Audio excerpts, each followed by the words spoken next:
What do you live for when life is nearly over? Brian Stewart's answer? Friendship. Friendship is something that touches your heart from a person to a person. I mean, they would do anything for you. I would do anything for them. And that's what I think Jason would be for me. Jason White and Brian Stewart both grew up here in Tuttle, Oklahoma. White, an emerging high school quarterback, and Stewart, a volunteer football coach for the team. He charted plays. He helped with field position stuff. You know, and then during practice, he'd help out. And I think more than anything, he was there to learn. Stewart's own hopes of playing sports ended with one word: cancer. At 17, doctors found a malignant brain tumor. His chance of long-term survival, 10%. We went back to my room and I said, "Mom, Dad, am I gonna die?" That's my exact words. That was 14 years ago. Through cycles of chemotherapy, through countless surgeries, coaching the Tuttle Tigers became Stewart's passion and his purpose, and Jason White became one of his best friends. From the first time I met him, he was always a sports fan. He's always, you know, wanting to learn. And at the time, I was wanting to learn too. I had to learn just like he had to learn. That relationship only grew when White became a Sooner. Despite the cancer, Stewart went to nearly every game, talked to White constantly on the phone.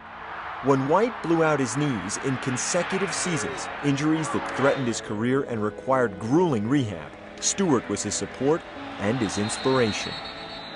When I'm in the training room doing rehab a couple years ago by myself, no one helping me, you know, I'm thinking, you know, if Brian was in my situation, he's going to do it. He'd much rather be doing this than what he's doing. White would overcome his injuries to win the Heisman Trophy in 2003. After being celebrated by the national media in New York, he returned home to Tuttle. The first house he went to, the one with a large OU over the front door, was Brian Stewart's. He said, "If you can wobble out here to the truck, I want to show you something." I went out there and there was that Heisman Trophy. You know, when you have a son battling for his life, and somebody that just won the Heisman Trophy, as big an award as that is, the best college football player in the world, to get off the plane and come straight to his house to see him and let him see the trophy was just unbelievable. 1, 2, 3. This past year, Stewart's prognosis has dimmed. The tumor has taken his ability to walk, affected his vision, given him migraines. There are no treatments left, no medicine. Brian's life is measured in weeks. The biggest fear for me is he'll give up. I don't want him to give up. I think, you know, he's fought way too long to give up now. What is your fear? Death. But there's no give up, and I'm not going to give up. You know, I've had a wonderful life. It's been great the whole time.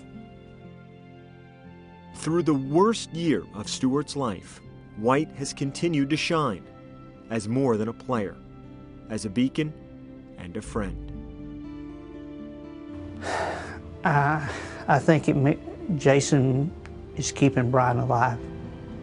Brian has the fight to see the Orange Bowl, and I think that's how important Jason is to Brian. He kept me going through playing football every week. You know, that keeps me going. But maybe I kept him going too with my positive attitude, because I have that no give up attitude in me, and he did too. You know, it's just the friendship that we have and the caring for each other. You know, that's what's kept us talking. It's not the fact that he's struggling. It's not the fact that, you know, I struggled. It's the fact that we care about each other and we're going to help each other through any situation.